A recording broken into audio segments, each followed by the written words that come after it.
Hello दोस्तों, welcome to my YouTube channel. आप सब देख रहे हैं अजय ऑफिशियल हॉरर स्टोरी।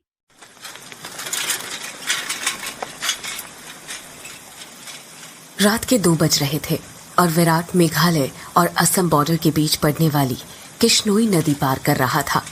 दूर दूर तक अंधेरा छाया हुआ था। एक गहरे सन्नाटे ने किश्नोई नदी को घेर के रखा हुआ था और उसी नदी के ऊपर काले बादल मंडरा रहे थे, जिन्हें देखकर ऐसा लग रहा था कि किसी भी पल वो बरसने वाले हैं। नदी में घुटनों तक का पानी था, जो धीमी रफ्तार के साथ बह जा रहा था। विराट के एक हाथ में मोबाइल का टॉर्च था तो दूसरे हाथ में साइकिल का हैंडल। विराट पैदल पैदल मोबाइल के टॉर्च की रोशनी के सहारे नदी पार कर ही रहा था कि तभी उसका मोबाइल फोन बजने लग जाता है। विराट ने फोन उठाते हुए कहा, हाँ वंदना, बोलो। मोबाइल के अंदर से एक औरत की आवाज सुनाई देती है। कहाँ तक पहुँचे आप जी? किश्नोई नदी तक पहुंच गया हूँ वंदना। बस ये किश्नोई नदी पार करी और फिर मैं सीधे तुम्हारे पास। वंदना की घबराते हुए आवाज सुनाई देती है। क्या कहा? किश्नोई नदी पार कर रहे हो आप? और नहीं तो क्या। अब तुम्हें तो पता ही है कि बंगला मुड़ा गांव से रोंगकामुचा गांव जाने का तो एकमात्र यही रास्ता है ना, और वो भी नदी पार करके जाना पड़ता है। आपको इतनी रात में वापस नहीं आना चाहिए था। ग्रेवयार्ड कोठी में ही रुक जाना चाहिए था। आपको पता है ना, नदी के पास वो घूमती है। विराट हैरानी के साथ पूछता है, वो घूमती है मतलब? आपको सब पता है, पर फिर भी आप जानबूझकर ऐसा बोल रहे हैं ना। माँ जी ने बताया था ना कि नदी पार करते वक्त उसका नाम नहीं लेना चाहिए, वरना वो सच में आ जाती है। वंदना, तुम भी ना कहाँ माँ की बातों में आ गई।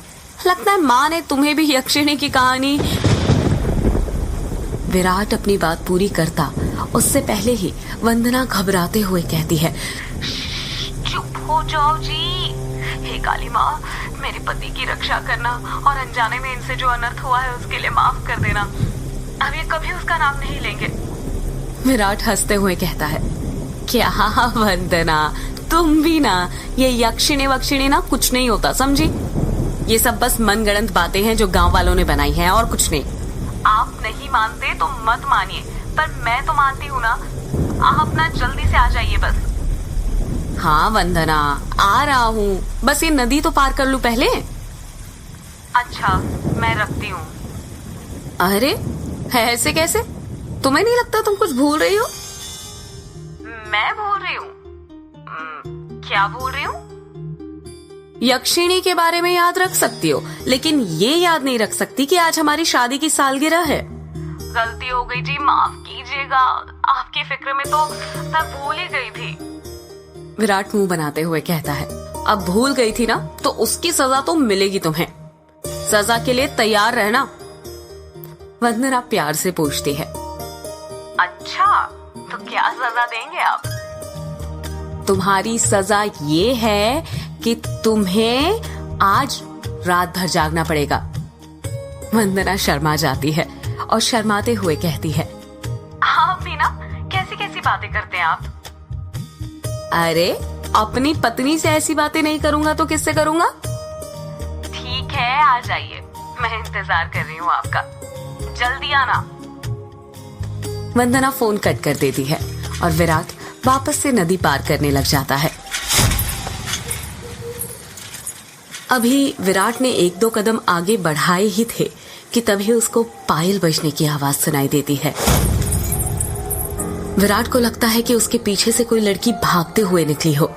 पायल की आवाज सुनकर विराट जहां पर था वहीं पर रुक जाता है और पीछे मुड़कर देखने लग जाता है। जब वो पीछे मुड़ता है तो सिवाय अंधेरे के उसे कुछ दिखाई नहीं देता। उसके पीछे कोई नहीं था। ये वंदना भी ना यक्षिणी का नाम लेकर ना मेरे मन में ना उसका वहम डाल दिया है, और वही वहम डरा रहा है अब मुझे। और वैसे भी मैं तो खुद यक्षिणी से मिलना चाहता हूँ। बड़े चर्चे सुने हैं उसके, सुना है बड़ी खूबसूरत है। इतना कहकर विराट वापस से आगे बढ़ने लग जाता है। विराट मुश्किल से अभी 1-2 कदम ही चला था कि तभी उसे नदी के किनारे पर एक काला साया दिखाई देने लग जाता है। उस काले साए को देखकर विराट के कदम अपने आप थम जाते हैं। साए को देखकर ऐसा लग रहा था कि जैसे वो विराट का ही इंतजार कर रहा था। काले साए के पास से पायल के बजने की आवाज और चमेली के फूल की खुशबू आ रही थी। विराट के हाथ पैर कपकपाने लग गए थे। विराट डरते हुए कहता है, कहीं वंदना की बातें सच तो नहीं थी? ये यक्षिणी तो नहीं? विराट उस साए को देखकर इतना डर गया था कि उसका पूरा चेहरा पसीने से लथपथ हो गया था। विराट के हाथ पैर ठंडे पड़ गए थे। उसका दिल जोरों से धड़कने लग गया था। उसे समझ नहीं आ रहा था कि वो क्या करे। विराट डरते हुए कहता है, कौन है वहां पर?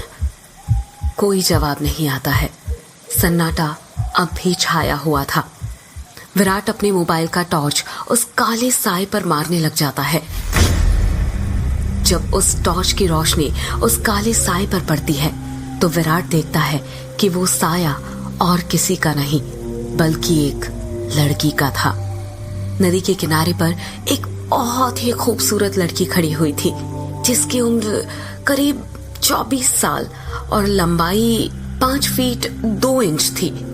उसकी लंबी सी गर्दन, गुलाबी से होंठ, बाल खुले हुए जो उसके कमर तक आते थे, उसका गोरा बदन और उसी गोरे बदन पर उसने काली साड़ी पहन रखी थी। वो लड़की किसी अप्सरा से कम नहीं लग रही थी। वो इतनी खूबसूरत थी कि कोई भी मर्द उसका रूप देखकर अपनी हदों को भूलकर उसकी बाहों में मदहोश होना चाहेगा।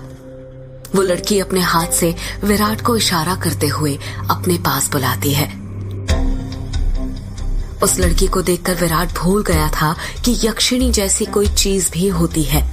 विराट अपनी साइकिल को वहीं पर छोड़ देता है और जल्दी जल्दी उस लड़की के पास जाने लग जाता है, जैसे उसके बदन में कोई आग लग गई हो। विराट उस लड़की के पास जाकर उससे धीरे से पूछता है, कौन हो तुम और यहाँ पर क्या कर रही हो? क्या नाम है तुम्हारा? लड़की अपने चेहरे पर मुस्कान लाते हुए कहती है, नाम में क्या रखा है, जो रखा है काम में रखा है। कैसा काम?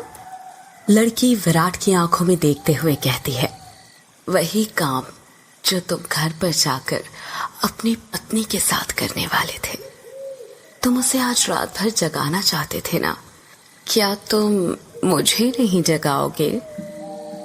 उस लड़की की आंखों में एक नशा सा था, जिसे देखकर विराट सब कुछ भूल गया था। ऐसा लग रहा था जैसे वो उसके वश में आ गया हो। विराट भी उस लड़की की आंखों में देखते हुए कहता है, हाँ क्यों नहीं, मैं तुम्हें आज रात क्या, कल परसों नरसों हमेशा जगा कर रखूंगा, कभी नहीं सोने दूंगा तुम्हें। इतना कहते ही विराट उस लड़की को अपने सीने से सटा लेता है और अगले ही पल दोनों नदी के रेत पर निर्वस्त्र पड़े हुए थे। दोनों के जिस्मों की गर्मी से रेत उनके शरीर पर चिपक गई थी। उस लड़की के बदन में से चमेली के फूलों की खुशबू आ रही थी। लड़की नीचे थी और विराट उसके ऊपर। विराट के माथे की पसीने की बूंदें ये साफ जाहिर कर रही थी कि वो थक चुका था और उसके बदन की सारी ताकत खत्म होने वाली थी। पर उस लड़की का चेहरा देखकर ऐसा लग रहा था जैसे अभी तो कुछ हुआ ही नहीं था।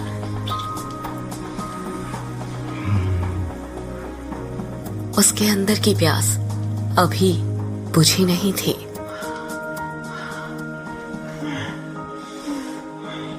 विराट अपनी चरमोत्कर्ष अवस्था में पहुंचने वाला था और कुछ ही पल में वो उस लड़की के बदन पर ध्वस्त होने वाला था। तभी उसकी नजर उस लड़की के वक्ष पर पड़ती है और वो देखता है कि उस लड़की के वक्ष पर धीरे धीरे झुर्रियां आने लग गई थी। उसके हाथ पैरों की नसें बाहर निकलने लग गई थी। उसके बाल काले से सफेद होने लग गए थे। देखते ही देखते वो लड़की अचानक से बूढ़ी औरत में तब्दील हो जाती है। ये सब देखकर विराट की आंखें फटी की फटी रह गई थी। उसका गर्म बदन अचानक से ठंडा पड़ गया था। विराट कांपते हुए कहता है, कौन हो तुम? वो लड़की धीरे से कहती है, मैं यक्षिणी, तेरी मौत। ये सुनकर विराट के रोंगटे खड़े हो जाते हैं और वो झट से उससे दूर हटने लगता है।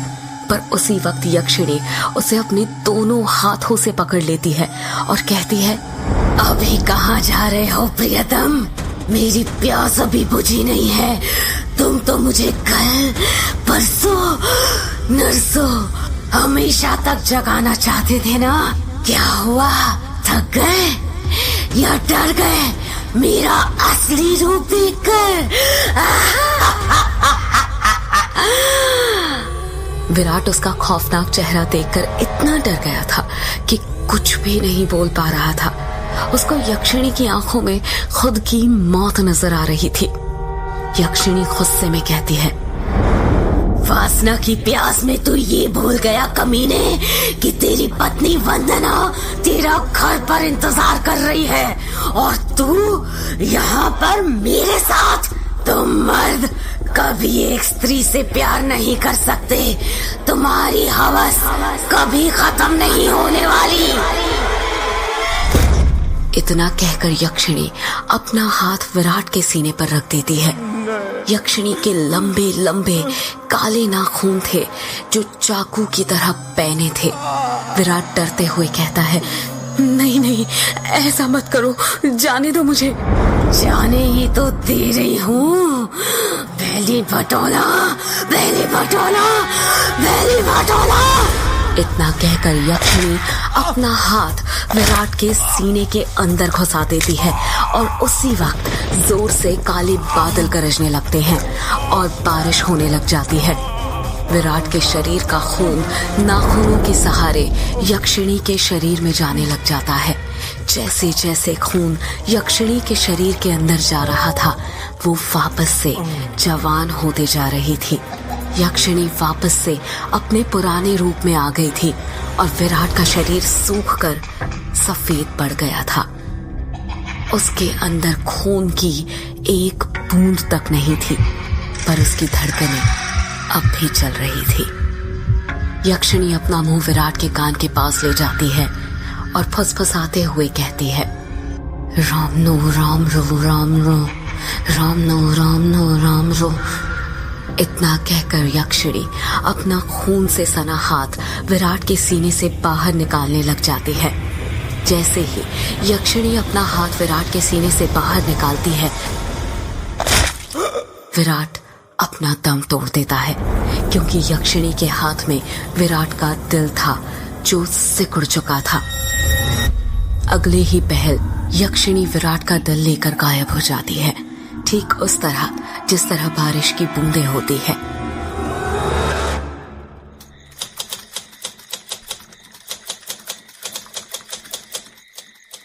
टाइपराइटर की बटन दबने की आवाज सुनाई दे रही थी। एक आदमी जो कि कोट पैंट पहना हुआ था, एक बंद कमरे में सफेद टाइपराइटर के ऊपर कहानी टाइप कर रहा था। उस आदमी ने बड़ा सा गोल चश्मा पहना हुआ था। कमरे के अंदर चारों तरफ बुक शेल्फ रखी हुई थी, जिनमें करीब 1000 से भी ज्यादा किताबें जमी हुई थी। टेबल के ऊपर ही एक ऐश ट्रे थी, जिसमें कुछ आधी जली तो कुछ पूरी जली सिगरेट और ऐश रखी हुई थी। लेखक खुद से कहता है, चलो ये भाग तो पूरा हुआ। अब दूसरे भाग में वंदना अपने पति की मौत का बदला लेगी, साथ में यक्षिणी के अभिशाप का पता भी लगाएगी और उसे ना इस अभिशाप से मुक्ति दिलाएगी। रीडर्स को बहुत दुख होगा विराट की मौत से, पर क्या करे, मौत होगी तभी तो हॉरर कहानी आगे बढ़ेगी ना। इतना कहकर लेखक एक सिगरेट जलाता है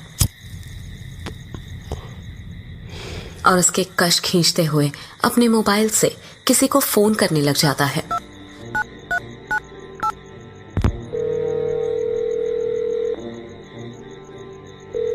फोन के अंदर से उबासी लेते हुए आवाज सुनाई देती है, हेलो, कौन?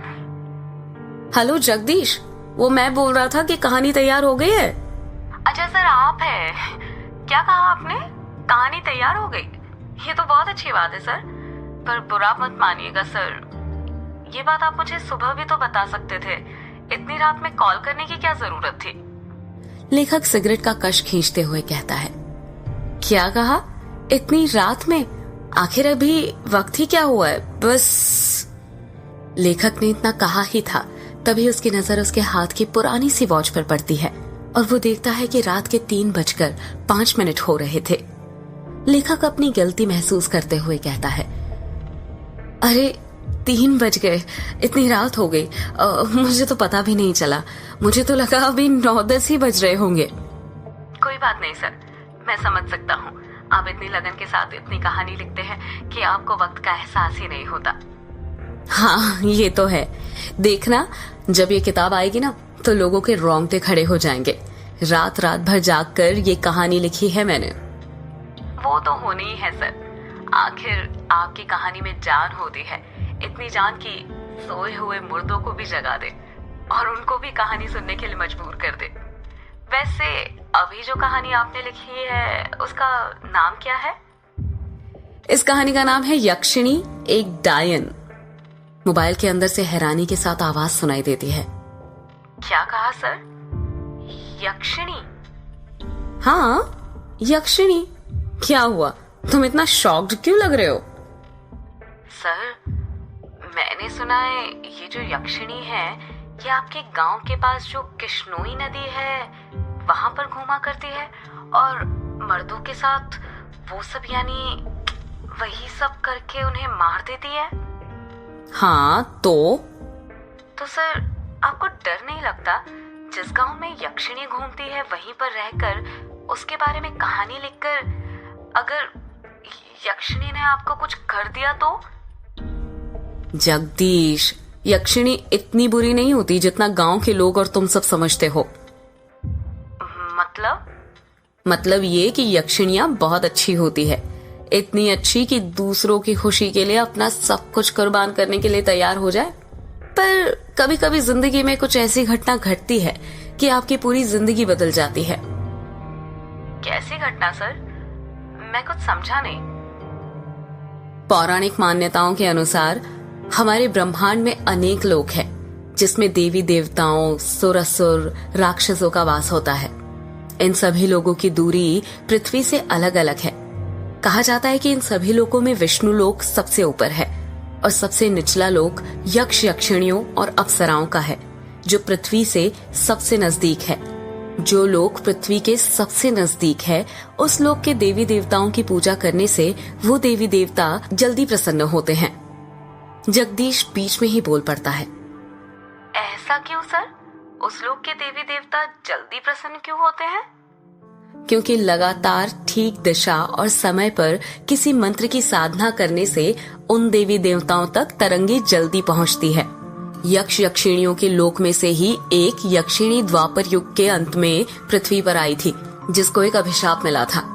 एक ऐसा अभिशाप जिसने उसकी जिंदगी बदल दी थी। कैसा अभिशाप सर? आप किस अभिशाप की बात कर रहे हैं? और उसे ये अभिशाप किसने दिया था? एक दूसरे लोक से पृथ्वी लोक पर आई यक्षिणी को एक अभिशाप मिला था। आखिर क्या था वो अभिशाप और किसने दिया था? जानने के लिए सुनते रहिए यक्षिणी एक डायन का अगला एपिसोड।